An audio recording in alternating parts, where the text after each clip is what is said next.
Good afternoon, everyone. I'm grateful to be here with the President as we release his budget for next year.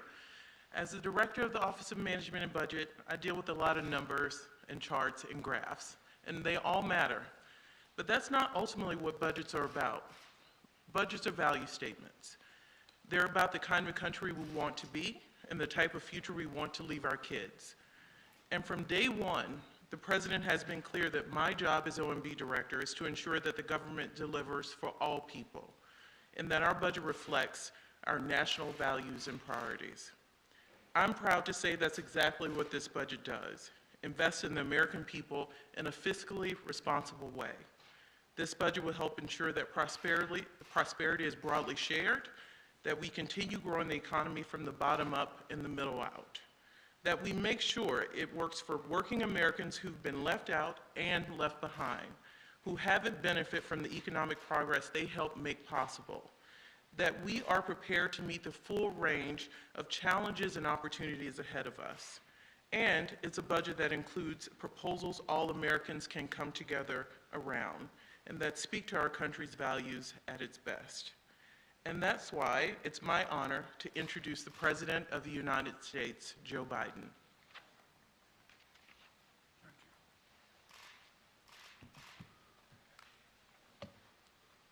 Well, good afternoon, folks. It's been a busy couple days for all of you. Let me begin by saying that thanking Director Young. You know, you've heard me say this before over the years. My dad had an expression. He said, "Don't tell me what you value. Show me your budget. I'll tell you what you value. Don't tell me what you value. Show me your budget, and I'll tell you what you value." Well, the budget I'm releasing today sends a clear message to the American people that what we value. First, fiscal responsibility. Second, safety and security. And thirdly, the investments needed to build a better America. The first value is fiscal responsibility. The previous administration, as you all know, ran up record budget deficits. In fact, the deficit went up every year under my predecessor. My administration is turning that around. Last year, we cut the deficit by more than $350 billion. This year, we're on track to cut the deficit by more than $1,300 billion. $1,300 billion. That would be the largest one-year reduction in the deficit in U.S. history. And here's how we're achieving it, this record deficit reduction. First, we're growing the economy.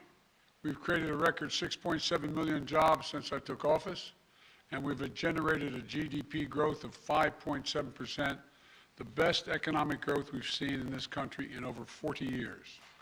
This has led to a substantial increase in government revenues and dramatically improved our fiscal situation. Secondly, this record economic and job growth has made it possible for us to responsibly and significantly cut back on emergency spending. Earlier in the pandemic, it was right to give people help to make ends meet and to keep this economy going. Because of the progress we've made dealing with these emergencies, the labor market is strong and unemployment claims are at historic lows. We ended the pandemic unemployment assistance programs because Americans are back to work. I'm calling for new pandemic subsidies for large businesses to not continue those because those businesses are back and moving again as well. But because we have to put this economy in a strong foundation, even the Delta and Omicron variants of COVID-19 and the cost of Putin's aggression in Ukraine have not required an additional fiscal package for state and local governments. But we still spend what we need to spend to continue to fight COVID. But those expenditures will be dramatically less than last year. Compared to 2020, we're reducing the size of the deficit relative to our economy by almost 2/3, reducing inflationary pressures, and making real headway cleaning up the fiscal mess I inherited. After my predecessor's fiscal mismanagement, we were reducing the Trump deficits and returning our fiscal house to order. Now, the budget I'm releasing today will continue this approach. It makes prudent investments in economic growth and more equitable economy while making sure corporations and the very wealthy pay their fair share. And I would add, nobody making less than $400,000 a year will pay a penny more in federal taxes. We can do this by, one, passing legislation that lowers costs for families on things like child care, health care, and energy costs, while lowering our deficit at the same time. We can give hardworking parents raising children tax relief that gives them just a little bit of breathing room and lowers child poverty. We can give Medicare the power to negotiate lower prescription drug prices. This will bring down the cost for seniors and reduce the deficit by hundreds of billions of dollars. Congress can do this all right now. They're debating it now. We can also restore fiscal responsibility. The Trump tax cuts added $2 trillion in deficit spending and largely helped the rich and the largest corporations. Under my plan, as I said, no one making less than $400,000 a year will pay additional single penny in taxes. No one. If you don't make 400 grand, you're not going to pay a single penny in additional federal taxes. And the wealthy and corporations will finally begin to pay their fair share. For most Americans, the last few years were very hard, stretching them to the breaking point. But billionaires and large corporations got richer than ever. Right now, billionaires pay an average rate of 8% on their total income. 8%, that's the average they pay. Now, I'm a capitalist, but if you make $1 billion, great. Just pay your fair share.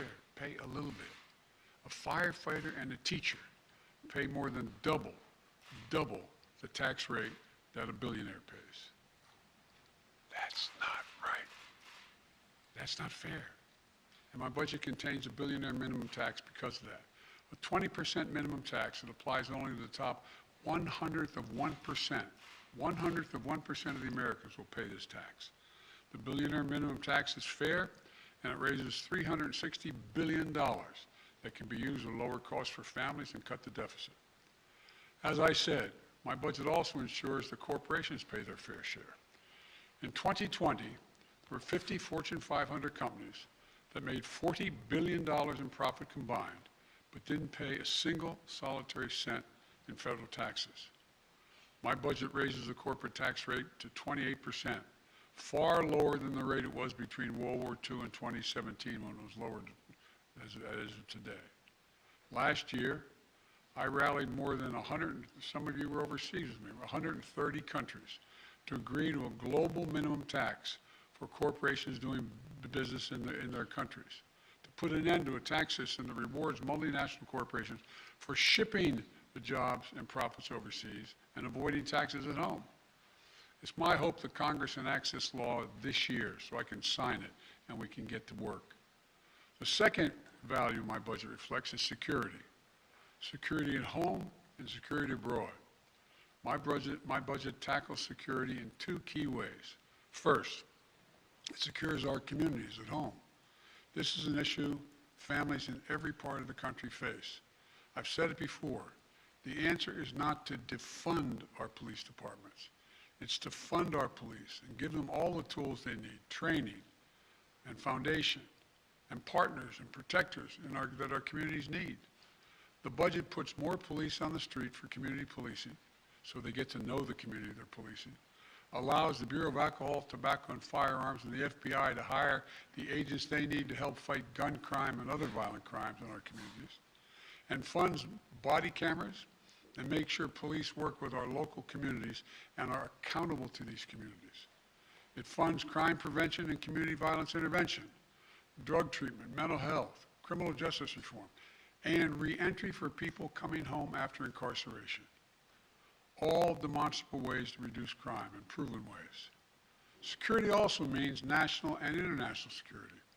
This budget provides the resources we need to keep Americans safe, ensuring that our military remains the best prepared, best trained, best equipped military in the world. This budget also provides additional funding to forcefully respond to Putin's aggression against Ukraine and its economic, humanitarian, and security consequences. The world has changed.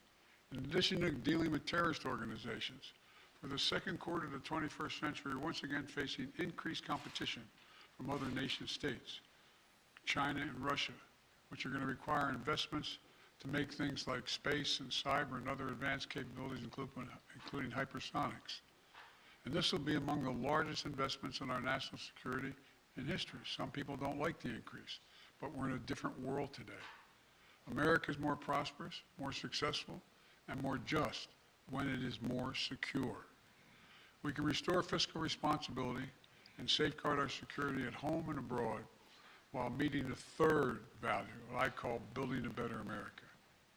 Let's provide universal preschool, cap the cost of child care at 7% of a family's income. Like many families, that would cut the cost of child care in half. It'll make college more affordable. My budget doubles the maximum Pell Grant. Families making under $50,000 a year to nearly $13,000 and helps more than 8 million students who rely on Pell Grants pay for college. My budget invests in building more homes to keep us up to deal with the skyrocketing cost of housing for the middle class and the poor. My budget lowers family energy costs with tax credits to help people make their homes more efficient. Research and development to broaden the reach of solar and build a clean energy future. My budget also invests in other areas of bipartisan common good. I call them unity agendas. I spoke to them at the State of the Union. Beating the opioid epidemic, taking on challenges of mental health, supporting our veterans, and ending cancer as we know it. This budget includes investments to get Americans the mental health services they need, and we need them. And when it comes to fighting cancer and other diseases, my budget funds a new organization called ARPA-H, that's Health and Human Services, at the Department of Health. And it stands for Advanced Research Projects for Health. It's based on DARPA, the Defense Department program, that led to breakthroughs in technologies like the internet, GPS, and so much more. ARPA-H will drive breakthroughs to prevent, detect, and treat diseases, including Alzheimer's, diabetes, cancers, and more. And here's what this all adds up to. Historic deficit reduction, historic investment in our security at home and abroad by modernizing our capabilities in both areas, and an unprecedented commitment to building an economy where everyone has a chance to succeed. A plan to pay for those investments that we need as a nation. That's what we do. So I look forward to working with the members of Congress, Democrats, Republicans, and Independents, to deliver this budget and keep delivering for the American people. I want to thank you all, and may God bless you all, and may God protect our troops. Let me, Kelly O'Donnell, NBC.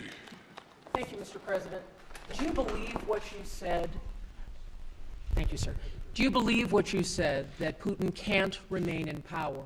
Or do you now regret saying that because your government has been trying to walk that back? Did your words complicate matters? Well, you asked 3 different questions. I'll answer them all. Number one, I'm not walking anything back. The fact of the matter is I was expressing the moral outrage I felt toward the way Putin is dealing in the actions of this man. Just brutality. Half the children in Ukraine. I just come from being with those families. And so, but I want to make it clear, I wasn't then, nor am I now, articulating a policy change. I was expressing the moral outrage that I feel, and I make no apologies for it. Personal feelings, sir. Your personal feelings? My personal feelings. Secondly, you asked me about, well, what was the second part? Does it complicate the diplomacy of this moment? No, I don't think it does. You know, the fact is that we're in a situation where what complicates the situation at the moment is the escalatory efforts of Putin to continue to engage in carnage, the kind of behavior that makes the whole world say, my God, what is this man doing? That's what complicates things a great deal, but I don't think it complicates it at all. Mr. President. Let me go to Steve Holland, Reuters. Mr. President, thank you. When you say that you're not walking anything back, you do feel that Vladimir Putin should be removed from power? Is that what you're saying? No, what I was expressing, just what I said. I was expressing the moral outrage I felt toward this man. I wasn't articulating a policy change. And I think that, you know, if he continues on this course that he's on, he is going to become a pariah worldwide. And who knows what it becomes at home in terms of support. Just to follow up, are you concerned this remark might escalate the conflict? No, I'm not. I'm not at all. Look, Thank you. and, you know, look, the other thing is that a couple people have asked me as well, might well speak to it unless you want to ask the question, but, you know, that other governments have suggested that this is a problem, I'm escalating things. No. And has it weakened NATO? No, it hadn't.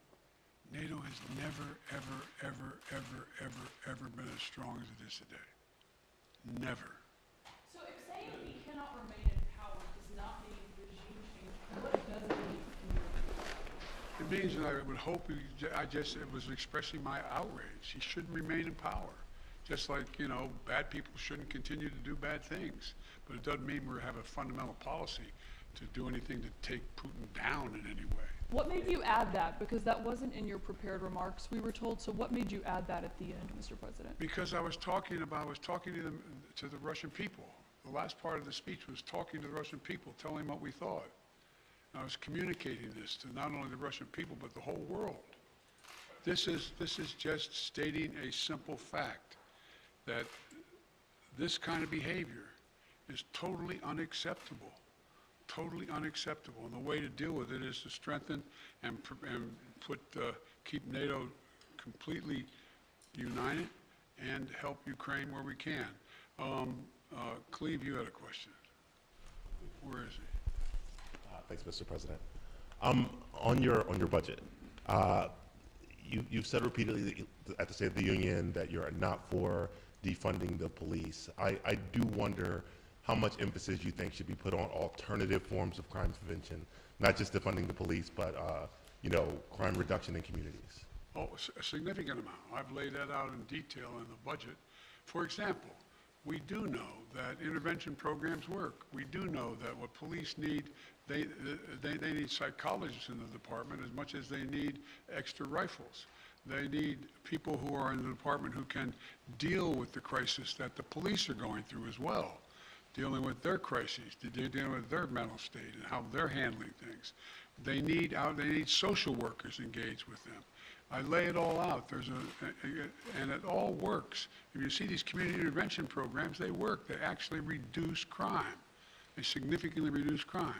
So that's a big piece of it. Just a follow-up. Is any of it related to political pressure from Republicans saying that Democrats are soft on crime, that, you know, that you guys are careening to the left?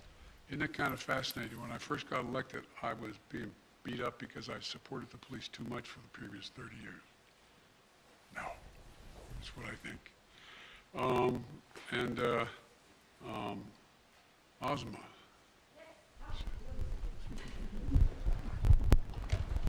Surprised to get called. Thank you, Mr. President.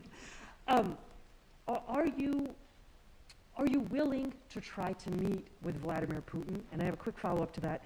When you last met with him face-to-face in Geneva, you had described that as a productive conversation. You said that he did not want a Cold War. And do you feel, given the actions, though, that have happened over the last few months, I guess I'm asking what has changed in his mind? I don't know what's changed his mind. His behavior's changed. When we met, remember what we were talking about. We were talking about setting up a strategic dialogue and talking about the relationship of NATO and Russia and facing off in the regions and how we could have more transparency and all the rest. It was a normal discussion I had going all the way back to Kosygin and others back in 100 years ago when I was a young senator. And so what changed was nothing remotely approaching that. Remember when he first met with me, he said, I have two objectives. This is the second or third time I met with him. He said, I have two objectives. One is to make sure that they never become part of NATO, and two, to make sure there are no long-range missiles in there, in Ukraine. I said, we can deal with the second one easily, but we can't close the door on the first. Because when we talk about missiles, we want to talk about what's also on the Russian border heading toward Europe. Do both. And then if you notice that demand list of his, not with me, with others, have escalated significantly in terms of what he thinks is necessary. Thank you. We need some more clarification, Mr. President. Thank you. Thank you very much. I know you're going to ask a really nice question. Well, it's an important question, I think. Are you worried that other leaders in the world are going to start to doubt that America is back if some of these big things that you say on the world stage keep getting walked back? But what's getting walked back? It made it sound like, just in the last couple days, it sounded like you told U.S. troops they were going to Ukraine. It sounded like you said it was possible the U.S. would use a chemical weapon, and it sounded like you were calling for regime change in Russia, and we know... None of the three occurred. None of the three occurred? None of the three. Mr. President? You interpret the language that way. I was talking to the troops. We're talking about helping train the troops that are the Ukrainian troops that are in Poland. That's what the context. I sat there with those guys for a couple hours. That's what we talked about. So when you said you're going to see when you're there, you were not intending to I was see referring to meeting with and talking with the Ukrainian troops who were in Poland. And when you said a chemical weapon use by Russia would trigger a response in kind, It will trigger a significant response. what does that mean? I'm not going to tell you. Why would I tell you? You got to be silly. The world wants to know? The world wants to know a lot of things. I'm not telling them what the response would be. Then Russia knows the response. All right, I'm going to take two more questions. One, two. Mr. President, thank you. I still want to get back to your original words that he cannot remain in power. Can you help us understand, you have more foreign policy experience than any president who has ever held this office. Whether those are your personal feelings or your feelings as president, do you understand why people would believe you, as someone commanding one of the largest nuclear arsenals in the world, saying someone cannot remain in power is a statement of U.S. policy? And also, are you concerned about propaganda use of those remarks by the Russians? No and no. Tell me why. You have so much experience. You are the leader of this country. Because it's ridiculous. Nobody believes we're going to take down, I was talking about taking down Putin. Nobody believes that. Number one.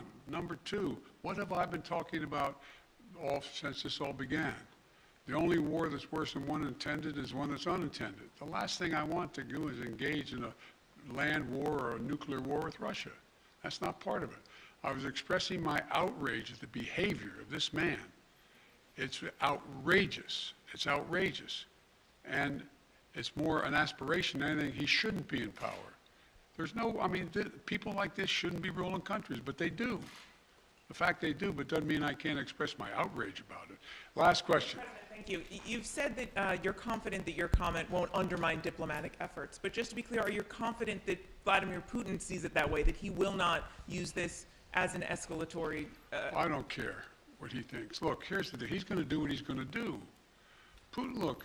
But you're not concerned that he may see your language and view that as a sign of a reason for escalation, use that as an excuse to escalate, given his recent behavior? Given his recent behavior, you should, excuse me, I shouldn't say that to you. Given his recent behavior, people should understand that he is going to do what he thinks he should do, period. He's not affected by anybody else, including, unfortunately, apparently his own advisors. This is a guy who goes to the beat of his own drummer. And the idea that he is going to do something outrageous because I called him for what he was and what he's doing, I think is just not rational. You didn't say whether you'd meet him again. Would you meet with President Putin ever again? It depends. No, it's not a question of the question is there something to meet on that would justify him being able to end this war and be able to rebuild Ukraine? That's the issue.